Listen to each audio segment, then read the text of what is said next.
Halo, selamat pagi, selamat siang, atau selamat malam adik-adik. Perkenalkan, nama saya Kak Wisnu. Pada video kali ini, kakak ingin membacakan sebuah dongeng yang berjudul Raja dan Penebang Pohon. Cerita ini diambil dari buku dongeng hadiah dari Susu Denko. Buat kakak-kakak yang usianya 30 juga bisa bernostalgia juga ya dengan membaca buku ini. Oh iya, sebelum itu silakan klik tombol subscribe dulu ya. Subscribe dari kalian cukup membantu ya adik-adik. Daripada kelamaan, yuk kita simak cerita Raja dan Penebang Pohon. Selamat menikmati. Dahulu kala, di sebuah kerajaan yang tak tercatat dalam sejarah, seorang raja dia mengalami penyakit yang aneh. Sejak dinobatkan jadi raja, kasihan sekali Baginda. Sakit apa? Tidak bisa tidur. Sungguh penyakit Baginda yang aneh ya. Aku ngantuk melulu nih padahal. Hehehe. Apalagi kalau kenyang. Ucap para pegawai dan pengawal kerajaan. Beliau senang diskusi sih. Ya betul. Padahal kasurnya tuh empuk loh. Harta melimpah, kok masih tidak bisa tidur? Sakit kok aneh matanya, kan capek, hihihihi, ucap pegawai di kerajaan tersebut. Hus, tuh ada yang datang. Tiba-tiba ada orang yang datang. Orang yang datang tersebut adalah Gusti Patih.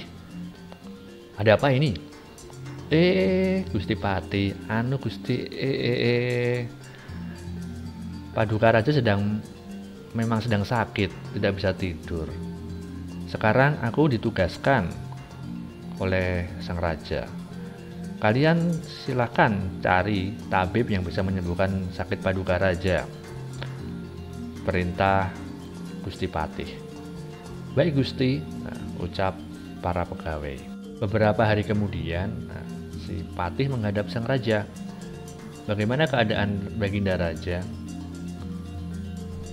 Tanya sang Patih. Tidak berbeda dengan hari-hari kemarin Patih, ucap sang raja. Hamba telah memerintahkan para punggawa untuk mencari tabib raja, ucap sang Patih. Entahlah Patih, aku hampir putus asa, ucap sang raja. Jangan berkecil hati Paduka, kita harus berusaha, ucap sang Patih. Nah, itu mereka datang Paduka Raja, ucap sang Patih. Para punggawa datang dengan seorang tabib dan sang tabib berkata, apa sebenarnya yang Baginda Raja keluhkan? Sang raja pun menjawab, sudah sebulan ini aku tidak bisa tidur tabib. Aku sudah berusaha untuk memejamkan mata, tapi pikiranku terus terjaga. Kemudian sang tabib pun bersemedi. Bagaimana tabib? Tanya sang raja. Setelah mendapat wangsit, sang tabib pun berkata, hamba sarankan Baginda pergi berburu ke hutan. Semoga ini berhasil. Dan keesokan harinya, saran tabib itu pun dilaksanakan. Sang raja pun pergi ke hutan ditemani dengan beberapa pengawal kerajaan. Raja berburu ke hutan. Sampai di hutan, raja pun berburu. Dia berburu kelinci. Kelinci pun melompat. Sang raja pun berkata, aku harus berhasil. Beberapa kali Paduka Raja melepaskan anak panahnya, tapi tak satu pun yang mengenai sasaran. Karena asik mengejar kelinci, tanpa disadari, Paduka Raja telah jauh meninggalkan rombongan. Kelinci itu harus aku dapatkan, ucap sang raja. Ketika sadar, aku tersesat. Celaka, cuaks. Seperti suara aungan harimau. Tapi setelah dilihat setelah sadar ternyata itu bukan suara harimau. Setelah tahu sumber suara, mungkinkah? Ternyata itu adalah suara penebang pohon yang tertidur ngorok ya. Seorang penebang kayu tengah tertidur pulas di bawah pohon. Dalam hati sang raja, orang ini pasti memiliki ilmu yang luar biasa, sehingga bisa tertidur pulas di tempat seperti ini. Sang raja pun menunggu si penebang kayu tersebut. Hampir 2 jam lamanya sang raja menunggu penebang kayu itu tidur. "Aku harus dapat ilmunya," ucap sang raja. Tidak berapa lama sang penebang kayu tersebut mulai terbangun. Dia pun kaget. "Hah? Jangan takut Pak Tua, saya hanya ingin belajar ilmu tidur darimu," ucap sang raja. Sang Prabu pun segera menceritakan keluhannya kepada si penebang kayu. Setelah bercerita, sang raja pun berkata, "Untuk itu, tolonglah aku, Tuan."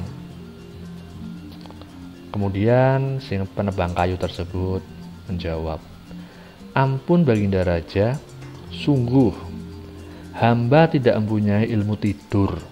Hamba hanya melakukan pekerjaan membelah kayu dan bila lelah, hamba tidur begitu saja." "Membelah kayu?" ucap sang raja kaget. Dan kemudian sang raja pun melakukan hal yang sama seperti penebang kayu.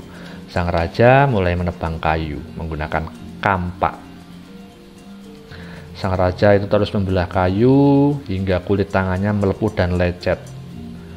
Raja pun woles aja, tidak memperdulikan keadaan tangannya.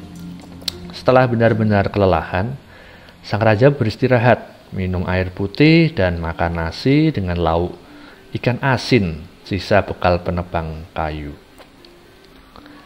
Wah, bekalmu nikmat sekali, Pak," ucap sang raja sambil melahap makanan di tangannya. Tanpa sadar, selesai makan sang raja bersandar di bawah pohon dan sang raja tertidur pulas. Bapak penebang kayu dengan setia menjaga sang raja.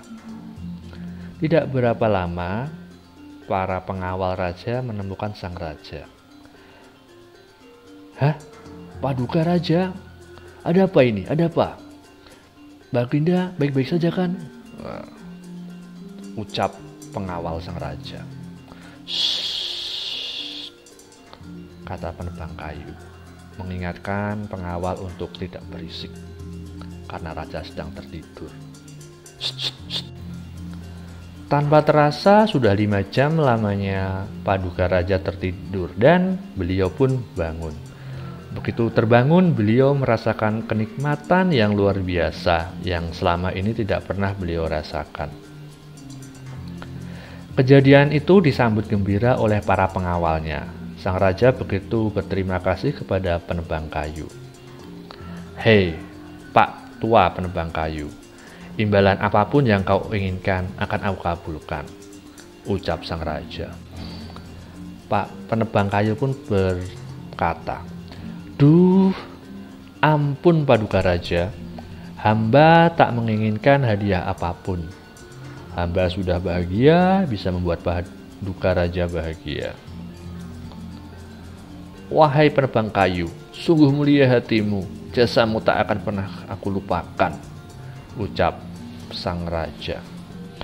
Akhirnya, sang raja pun kembali ke istana dengan perasaan bahagia. Sang raja pun merenungi, "Oh, tak kusangka si penebang kayu yang sederhana itu ternyata lebih dari aku. Bahkan dia bisa memberiku sesuatu yang tak bisa aku beli dengan hartaku." Demikianlah Baginda Raja yang kaya raya itu mendapat pelajaran hidup.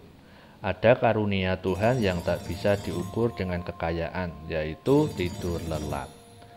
Ya, mungkin itu aja cerita rakyat Raja dan Penebang Pohon. Semoga adik-adik suka. Jangan lupa klik tombol subscribe ya. Saya tunggu subscribe-nya. Bye-bye.